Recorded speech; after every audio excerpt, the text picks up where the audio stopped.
بسم اللہ الرحمن الرحیم اللہم صلی وسلم وبارک علی سیدنا و مولانا محمد وعلی آلہ و اصحابہ وبارک وسلم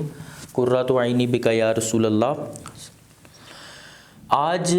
سورۃ البقرہ کے لفظ بقرہ کے اوپر میں شروع میں اپنی ویڈیو کے شروع میں ذکر کروں گا، اور اس کے بعد ہم ذالک الکتاب لا ریب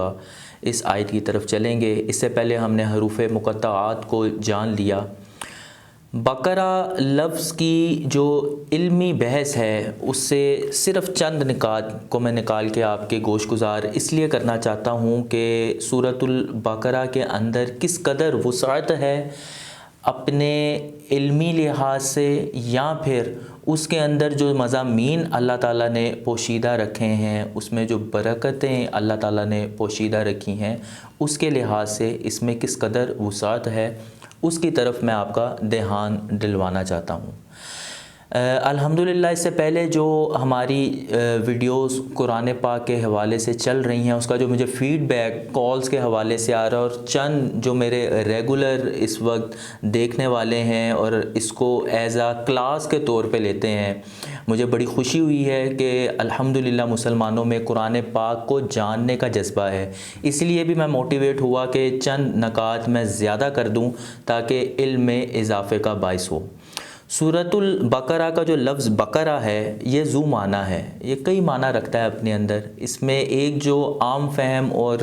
مشہور معنی جو اکثر لکھتے ہیں لوگ، وہ بقرہ یعنی گائیں ہی ہے، لیکن اس کا ایک اور معنی وہ یہ ہے کہ کسی چیز کو کھول دینا۔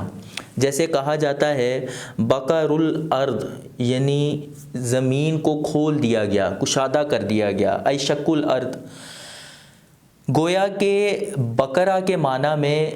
شک کرنا اور وسعت وسیع کر دینا، یہ دونوں معنی پائے جاتے ہیں۔ المفردات میں امام راغب رحمۃ اللہ تعالیٰ علیہ لکھتے ہیں کہ امام زین العابدین علیہ السلام کے بیٹے محمد بن علی، ان کو باقر اس لیے کہا جاتا ہے کہ ان کے اوپر علوم و معارف کے ادراک میں بے پناہ وسعت رب تعالیٰ کی طرف سے ہوئی، اسی بنا پر ان کو باقر کہا جاتا ہے، ان کا نام باقر رکھا گیا۔ تو سمیہ محمد بن علی علیہ السلام باقرن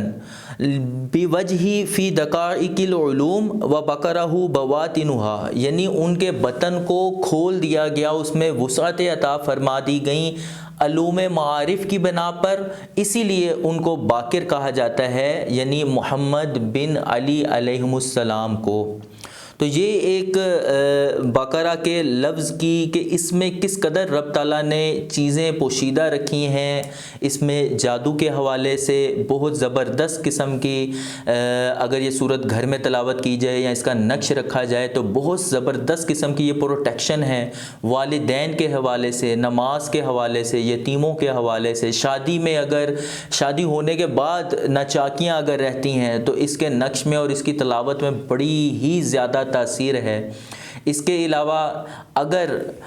انسان برکتیں چاہتا ہے اور یہ چاہتا ہے کہ بری آفات اور مصیبتیں گھر کے اوپر نہ ہوں، اس کے لحاظ سے بہت زبردست عمل ہے۔ رزق میں یعنی جو محنت کرتا ہے، چاہے تھوڑی محنت کی جائے لیکن اس کے باوجود اگر چاہتا ہے کہ رزق میں بہت زیادہ کشادگی ہو جائے تو اس کے لیے یہ صورت بہت ہی زیادہ مفید ہے۔ اور اس صورت کا اگر نقش آپ لینا چاہتے ہیں جو تمام چیزوں کو جامع ہو تو اسکرین پہ دیے گئے نمبر پر آپ رابطہ کر کے اس کا نقش بھی لے سکتے ہیں۔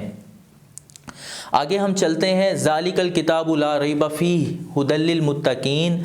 یہ کتاب جس میں کوئی شک نہیں ہدایت ہے متقین کے لیے۔ اس میں لفظ ذالکہ استعمال ہوا، یہ اصل میں عربی جاننے والے جانتے ہیں کہ ذالکہ اس میں اشارہ بعید ہے، حالانکہ یہاں ہونا یہ چاہیے تھا ھذا الکتاب، لیکن چونکہ یہ کتاب اپنے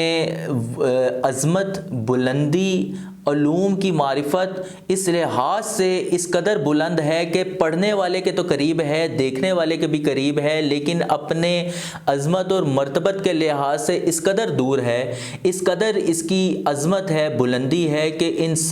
عام انسان کی جو عقلیں ہیں وہ اس کے علم کی طرف پہنچ جانا یہ اتنا مشکل نہیں ہے، اسی کو عطا ہو جس کو اللہ اور اس کا رسول صلی اللہ تعالیٰ علیہ وآلہ وسلم چاہیں۔ تو ہمیں علم کی تلاش کرتے رہنا چاہیے، اس کے اندر بہت سارے خزانے ہیں، ایک سمندر ہے جو رب تعالیٰ نے ہمیں قرآن پاک کی صورت میں عطا کیا، تو ان کے علوم کے اندر غرق ہو کے ہمیں موتیوں کو چننا چاہیے جو ہمیں دنیا میں بھی فائدہ دیں اور آخرت میں بھی فائدہ دیں۔ اس کے علاوہ ہدی للمتقین، یہاں سے میں آج کل بلیک لائف میٹر یہ سلوگن بڑا چل رہا ہے، میں اس کی طرف اشارہ کرنا چاہوں گا، حالانکہ تفاسیر تو اور بہت ساری بھی ہیں، لیکن چونکہ جو سچویشن اس وقت چل رہی ہے تو میرا خیال ہے کہ اگر ہم اس کو اس سے ذکر کر لیں تو اس وقت حالیہ سچویشن کے لحاظ سے بہت زیادہ فائدہ ہو جائے گا۔ یہ اپنے متقین کے لیے ہدایت ہے۔ اب یہاں متقین کے لیے ہدایت، اسلام جو ویلیو دیتا ہے مومنین کو، اس کو حدیث پاک میں اس طرح بیان کیا گیا کہ نبی پاک علیہ الصلاۃ والسلام نے ارشاد فرمایا، تمہارا رب ایک ہے، تمہارا باپ ایک ہے، اور کسی عربی کو عجمی پر فضیلت نہیں، اور نہ عجمی کو عربی پر، نہ گورے کو کالے پر، اور نہ کالے کو گورے پر، مگر صرف اس کو کہ جو تقوی میں تم سے زیادہ آگے سبقت لے گیا۔ تو تقوی انسان جو متقی لوگ ہوں گے وہی اس کتاب سے بھی رہنمائی حاصل کریں گے، اور کسی بھی قسم کی ذات کو، کسی بھی قسم کے رنگ کو، کسی بھی قسم کی نسل کو اسلام کے اندر کسی طرح کی بھی فوقیت برتریت نہیں ہے، لیکن اللہ تعالیٰ کی نگاہ میں صرف وہی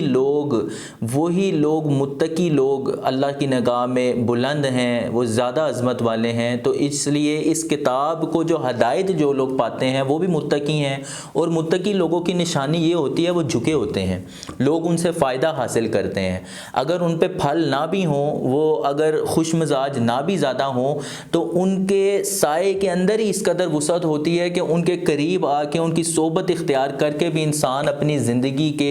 جو معاملات ہیں ان کو بہتر کرتا ہے، دل کی کیفیت اس کی چینج ہو جاتی ہے۔ تو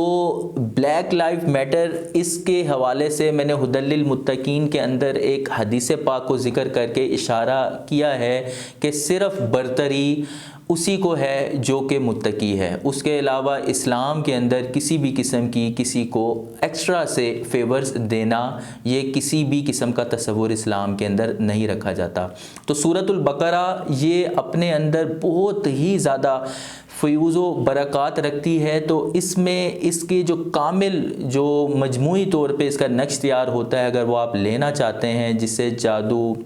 جس سے برکات، خوشحال شادی، رزق میں برکت، کاروبار میں برکت، اسیب اور اس جنات، اس طرح کی چیزوں سے اگر آپ حفاظت چاہتے ہوں تو سورۃ البقرہ کا نقش لازمی اپنے گھر میں لے کے رکھیے، اس کی تلاوت کرواتے رہیے، بلکہ میرا مشورہ ہے کہ ہر نوچندی جمعرات اپنے گھر میں سورۃ البقرہ کی لازمی ہونا تو یہ چاہیے، پورا قرآن پاک اپنے گھر میں ایک دفعہ پڑھوائیں، لیکن اگر نہ ہو سکے تو خود کم سے کم سورۃ البقرہ لازمی پڑھیے۔ اللہ تعالی ہمیں اپنے حبیب علیہ الصلاۃ والسلام کے صدقے سے